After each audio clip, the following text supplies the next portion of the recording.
Video শুরু করার আগে আপনাদের সবার কাছে একটি অনুরোধ, আমাদের চ্যানেলটি সাবস্ক্রাইব করুন, যাতে আমাদের প্রতিটি নতুন ভিডিও সময়মতো আপনাদের কাছে পৌঁছে যায়।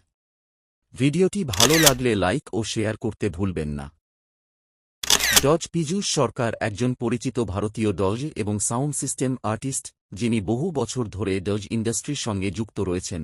মূলত তিনি বাংলা ভাষাভাষী এবং বিভিন্ন লাইভ প্রোগ্রাম, মিউজিক শো, বিয়ে ও বড় ইভেন্টে তাঁর পারফরম্যান্সের জন্য পরিচিত।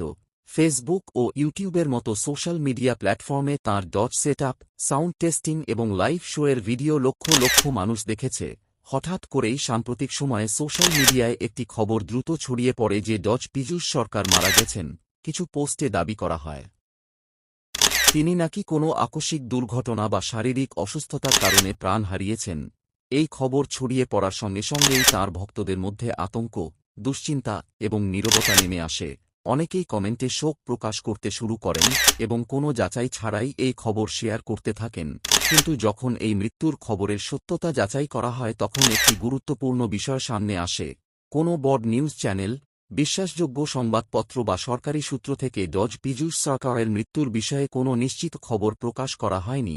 এমনকি তাঁর পরিবার, ঘনিষ্ঠ বন্ধু বা পেশাগত দলের পক্ষ থেকেও কোনো আনুষ্ঠানিক বিবৃতি সামনে আসেনি। এখান থেকেই প্রশ্ন উঠতে শুরু করে যে তাহলে এই খবরটি এল কোথা থেকে এবং কেন এত দ্রুত ছড়িয়ে পড়ল। বর্তমান ডিজিটাল যুগে সোশ্যাল মিডিয়ায় গুজব ছড়ানো খুবই সহজ হয়ে গেছে। একটি ভুল পোস্ট, একটি এডিট করা ছবি বা কয়েকটি শব্দেই মানুষকে বিশ্বাস করিয়ে দেয় যে কোনো বড় দুর্ঘটনা ঘটেছে। ডজ পীযূষ সরকারের ক্ষেত্রেও ঠিক এমনটাই দেখা যাচ্ছে। কারণ মৃত্যুর খবর ছড়ালেও তাঁর সঙ্গে সম্পর্কিত পুরনো ও তুলনামূলকভাবে সাম্প্রতিক ভিডিও এবং কন্টেন্ট এখনও অনলাইনে পাওয়া যাচ্ছে, যা ইঙ্গিত দেয় যে এই খবরটি সম্পূর্ণভাবে অপ্রমাণিত। বাস্তবতা হল যতক্ষণ না কোনো খবর নির্ভরযোগ্য ও নিশ্চিত সূত্র থেকে প্রমাণিত হয় ততক্ষণ সেটিকে সত্য বলে মানা বা ছড়িয়ে দেওয়া অত্যন্ত বিপজ্জনক। এ ধরনের ভুয়া খবর একজন মানুষের সম্মান, তাঁর পরিবার এবং তাঁর ভক্তদের মানসিকভাবে গভীর